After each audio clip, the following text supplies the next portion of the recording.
আজ আবারও প্রমাণ হলো এই দেশে বিচার চাইতে গেলেই লাঠি আর টিয়ার শেলই যেন রাষ্ট্রের একমাত্র জবাব। ওসমান হাদি বিচারের দাবিতে ইনকিলাব মঞ্চের কর্মী ও সাধারণ মানুষের শান্তিপূর্ণ উপস্থিতির উপরে নেমে আসে চার্জ টিয়ার শেলের তাণ্ডব। চারিদিকে ছুটাছুটি, চিৎকার, দোয়ায় কুয়াশায় ডেকে যায় পুরো এলাকা।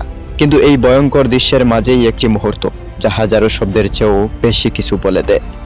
পাঞ্জাবি পরা এক তরুণ চারিদিক থেকে পুলিশ যখন বিচার শুরু করে সে তখন দৌড়ায় না। কোনো স্লোগান নেই, কোনো পাল্টা প্রতিবাদ নেই, শুধু নিঃশব্দে দাঁড়িয়ে তাকে মাথা উঁচু করে। এক পর্যায়ে একজন পুলিশ সদস্য এগিয়ে আসে, লাঠি নয় বরং একরকম জড়িয়ে ধরার মতো অবস্থা। এরপর তাকে বুঝায় এখান থেকে সরে যাও।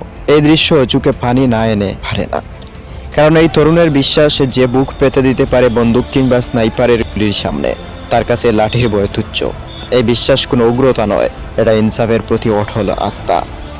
পরে জানা যায় ওই তরুণের নাম সাজিদ। তিনি কাজী নজরুল ইসলাম বিশ্ববিদ্যালয়ের একজন ছাত্র।